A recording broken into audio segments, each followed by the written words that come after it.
All right, good morning. Welcome back. It's time for us to have a really interesting conversation in the spirit of Children's Day. Eziaha Bolaji-Olojo is in the building. Now, she's been named as one of the 100 most influential women in Nigeria by Leading Ladies Africa and has had a consistent feature as a writer in The Guardian Nigeria, Bella Niger, and The Ladies' Room. Today, she's here to talk about a documentary that she has put together on children. Welcome to the show. Thank you so much, Titi. Happy Children's Day. Happy Children's Day. I feel like you brought out your inner child today, too. Yeah. Is this your usual look? Let me ask that. Yes, it's one of my usual looks. Okay. Yes. All right, so the pigtails, the T-shirt, and the colorful, that's your usual. Yeah. So it is extremely youthful and childlike. Sometimes bringing out our inner child is very, very important. Absolutely. To help us stay younger and probably even forget the struggles of this world. Adulting. Exactly. As they say, adulthood can be considered a scam. That's from a song. But please talk to us about this project you're working on. It's a documentary, yes? Yes. All right. So the documentary is called Save Our Children. Okay. And I love that it's particularly launching today because I believe that conversations around Children's Day should actually involve their health and their wellness. Why is this important? Because some of the childhood diseases that we're seeing now were not available before for children. They were not things that affected children. But now, as a result of what I like to call a junk pandemic, because there's so much junk. Children like are... Junk food? Junk food, okay, yes. Okay. Children are having more junk food. And what that means is that there's a global health crisis. And their health is being affected. Things that didn't affect children before are affecting them now. So I'm seeing images here. Are we talking child nutrition, child obesity? The major focus points, what are they? Childhood obesity, type 2 diabetes, which incidentally was something that we'd see with older people, but now children are coming down with it. Various cardiovascular diseases, kidney diseases, and even behavioral issues. Why? As a result of their diet. So what I'm basically saying is that we should encourage children and we should model it to them to eat healthier as opposed to junk, so that we're not just saving them for now, but together we can say the future is healthy. The future is healthy. The future is sort of dependent on our children and how we raise our children, how we feed them, has a lot to do with that. But you've mentioned that there's a global health crisis. Now, how are these statistics looking right now? So not only, first of all, when it comes to statistics, especially within Nigeria, it can be a bit dicey. However, there's one thing that everyone globally is agreed on, and that is that within the next 10 years, whatever figures we have now that are already very dismal would double.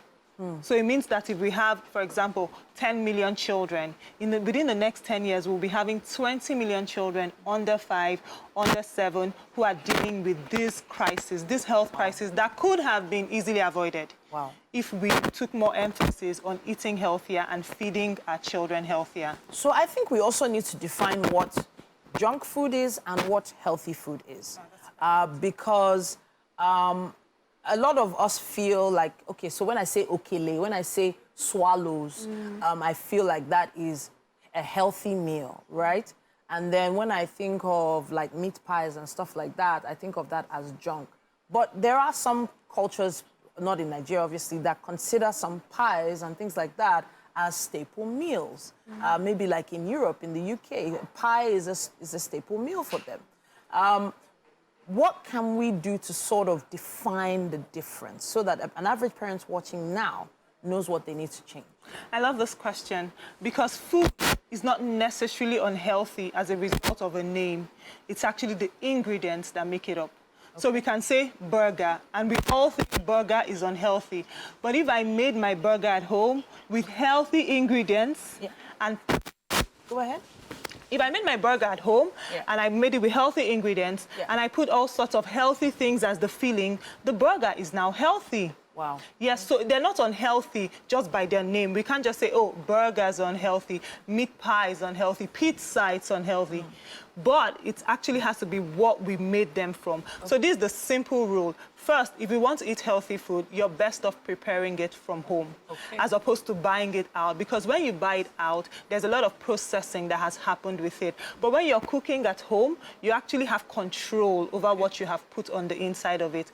Another great rule of thumb would be that whatever the food looks like it looked when it came out of the farm. Oh, okay.